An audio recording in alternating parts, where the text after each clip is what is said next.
Hi everybody, my name is Rory and I'm joining you remotely on this pre-recorded presentation of my project for instructional visualizations.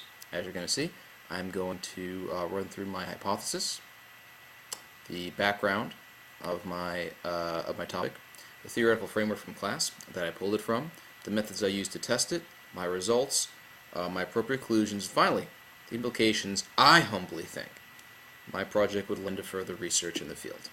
But first I start with my hypothesis. And frankly, I'm really merging a lot of topics here. My very precise hypothesis is that when learning basic economic concepts, supply, demand, things like that, self-regulated students, in particular, will score higher on post-tests when they can access pop-up links in the tutorial versus just having the definitions for those terms right there on screen. Here's the context of what I'm studying. There's been a grid in recent years for more class on economics to be taught in high schools, just so, like as Finkelstein and Hansen have written, as well as several op-eds in the Wall Street Journal, educators and economists want to teach that information in school for a more informed citizenry. Particularly Finkelstein mentioned that he found in his studies that problem-based economics instruction helps students apply lessons to real-world issues, particularly having an ill-defined problem on, say, things like the national debt and micro-lending. It helps students understand economic concepts better because of that application. And Stroud followed that up, saying that interactive multimedia, in particular, also helps students learn economics. Well, as someone with an economics degree, I took the charge and thought that, maybe a multimedia presentation based around not so much strict instruction, but self-regulated students asking themselves questions, getting themselves to the material, can really lend itself to that type of education. Specifically to the things we've talked about in class, I really relied on self-regulated learning, multimodal environments, and cognitive load. Specifically, when Azevedo he used hypertext in his studies, specifically when studying self-regulated learning, and frankly, it's that skill set of self-regulated students asking oneself questions, making proper inferences. Again, I found that open-ended, flexible nature of self-regulation really lended itself to this project. I found that, again, Moreno's and Mayer's use, again, not just of hypertext, but with hypertext in multimedia as a learning tool, I thought was particularly appropriate, and I was inspired by that to try what they studied in my project. Finally, Sweller's description of the split attention effect in the cognitive load articles made me think, maybe having definitions right on screen will detract from learning as extraneous cognitive load rather than being germane. See, Jenny, I told you I was going to learn those terms eventually. Seriously though, here are my specific research questions. How do students regulate their learning during the activity? Are they even using pop-ups? Do those pop-ups, if they're used, help students learn about deadweight loss, basic economic concept, and how do students use available pop-up links on the graph? Are they used infrequently? Are they used to learn new information, maybe just to check information? And here's what I did for my participants. I had 4 graduate students, as you can see their credentials right there, of varying levels of economics education. However, I did ask them to approximate being an AP high school economics student, because as of now, AP economics is a very frequent form of economics instruction in high schools, and I thought it would be appropriate for them to simulate that sort of learning. Plus, with advanced placement work being what it is, a lot of questions based on documents, a lot of open-ended thinking and discussion, I thought that was a particularly good framework to study self-regulated learning. My pretest covered the economic concept of deadweight loss. It's a very introductory concept taught in introductory econ classes. I certainly encountered it when I was in Econ 101 as a student and a teaching assistant. And the terms and concepts taken were from Dr. N. Gregory Mankiw's Principles of Economics test. He's a Harvard professor and the former chair of the Council of Economic Advisors for Mr. George W. Bush during his administration. In the 3 sections, I had them define basic terms, locate terms on the graph of the supply and demand curve, and answer open-ended questions that apply to the information. Okay, so specifically, here are a couple slides that I was using.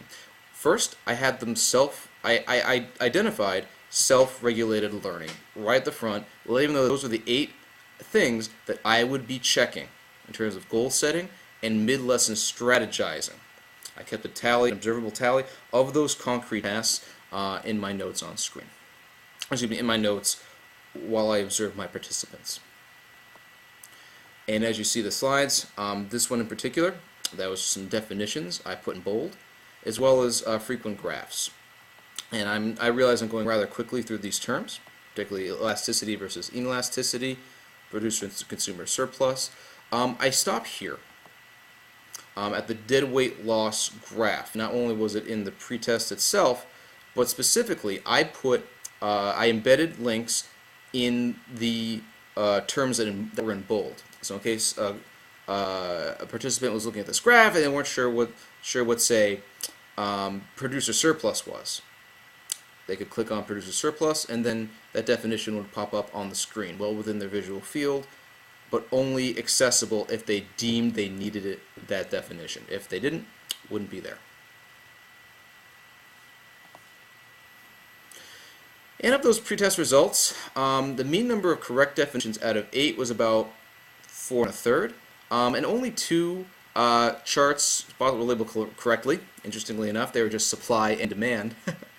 And asking participants to infer things beyond their current levels of knowledge, such as what would the effect on consumer and producer surplus be if a tax was levied in an industry.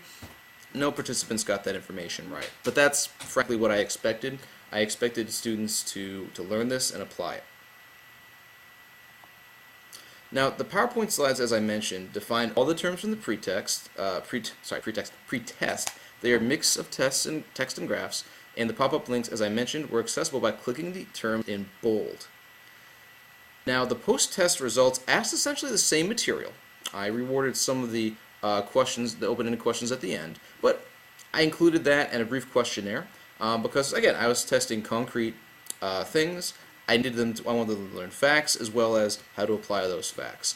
And the largest increases, not a particular surprise, were in the listing of corrective definitions. On average, my participants got 2 more definitions correct, and they did the best, frankly, when they were labeling the correct chart definitions. So they were able to know the definitions involving dead weight loss as well as how they would fit in an economics graph. Now, there was a smaller but still an increase in the number of correctly answered questions. So I saw that my participants were starting to apply what they had learned to higher level thinking. They weren't able to answer all of them correctly, but in terms of the effects of a price increase and its effects on producing consumer surplus in a market, they got that.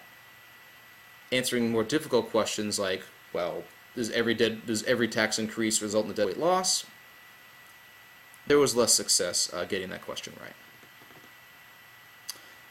Interesting results on the questionnaire. I asked 4 questions, 3 on a scale of 1 to 4. Honestly, as you can see, the mean was 1. All my participants were quite unfamiliar with the terms, but they're in the pretest, but got up to a 3 uniformly on the post-test. And there was 1 student who didn't find the hyperlinks useful, 1 participant. The others found them extremely useful, again, with that mean of 3.75. And again, on that open-ended question, as you're actively learning, were you more likely, less likely, or no different to look up economic definitions? Under the self-regulated framework, 1 was no different.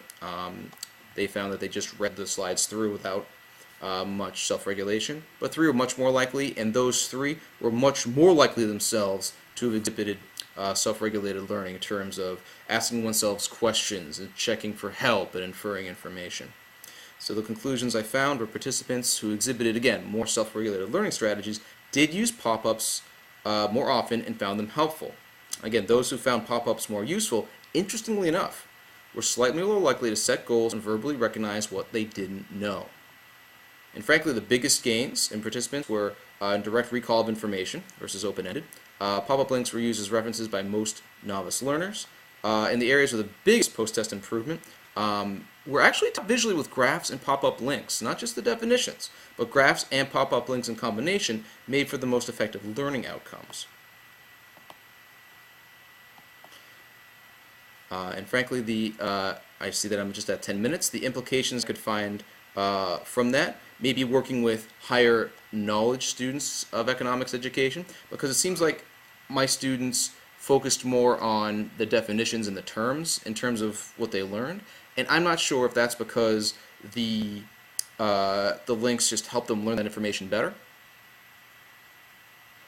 or because they were novices, they were drawn more towards those definitions versus the application. So I would like to extend this research as to what knowledgeable economics students and how they would use pop-up links. And I would shift the focus not just on the definitions, but maybe refine the content to make it more advanced. And that's all I have for my presentation. Thanks so much for letting me do this remotely. And I hope you guys have a great rest of your day and enjoy lunch. Take good care.